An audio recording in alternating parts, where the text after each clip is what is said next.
One of the most uncomfortable truths about adulthood is this: sometimes a life can be good and still not right for you.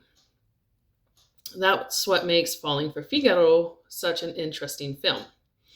Because unlike so many stories about reinvention, this isn't a woman escaping abuse.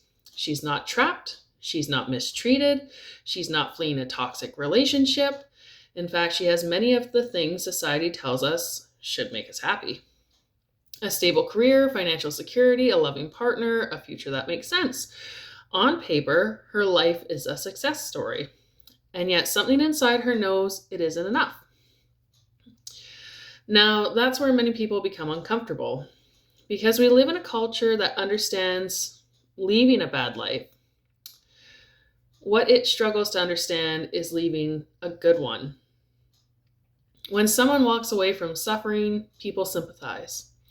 When someone walks away from comfort, people often judge. Why would you risk everything? Why aren't you grateful? What's wrong with you? What's wrong with what you already have? But these questions assume that fulfillment and stability are the same thing, and they're not. The main character, Millie, has spent years doing what responsible adults are supposed to do. She was a fund manager, made a ton of money. She ended up dating her boss and then getting above her boss, and she was offered an even further opportunity when she decided to decline that. So she built a career, she found a partner, she followed a path that was practical, respectable, and safe. But underneath all of that was another truth. She had a dream, a passion, a part of her that had never fully disappeared. And eventually she reaches a point where ignoring it becomes more painful than pursuing it. That's the moment I think many people recognize. Not necessarily because they want to become opera singers, but because they've had their own version of that dream. The business they never started, the creative project they abandoned, the move they never made. The life they convinced themselves was unrealistic. The relationship they stayed in because it was comfortable.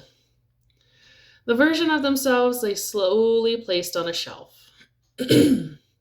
Many people spend decades doing this, convincing themselves that practicality is maturity, that responsibility means sacrifice, that adulthood means giving up parts of yourself. And sometimes it does, but sometimes it doesn't. Sometimes what looks responsible from the outside is actually self-abandonment. That's what Falling for Figaro explores. Millie doesn't leave because her life is terrible. She leaves because she can no longer ignore who she is. And that's a very different thing. One of the most powerful aspects of the film is that there are no villains. Her boyfriend isn't a monster. Her job isn't unbearable. Her life isn't collapsing. The conflict comes from within. It's the tension between security and authenticity, between comfort and meaning, between the life you've built and the life you secretly want. And that's why so many people struggle with these decisions, because the hardest choices aren't always between good and bad. Sometimes they're between good and true. A good job can still be the wrong job. A good relationship can still be the wrong relationship. A good life can still belong to someone else.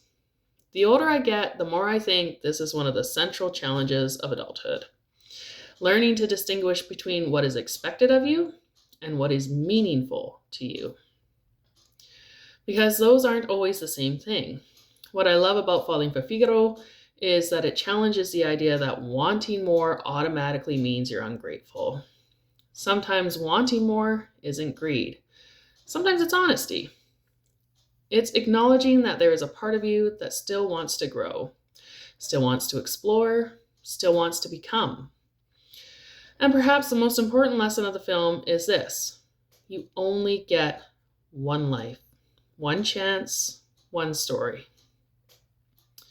And eventually every person has to decide whether they're going to live accordingly to someone else's definition of success or their own. Millie risks her relationship, she risks her career, She risks her reputation, not because she believes success is guaranteed, but because she finally understands something many people never do. Your dreams don't disappear just because you've built a comfortable life around them. They wait quietly, patiently, until you're ready to listen. And maybe that's why this film resonates with so many people. Because deep down, most of us know exactly what our opera singing dream is. The question is whether we're brave enough to pursue it before it's too late.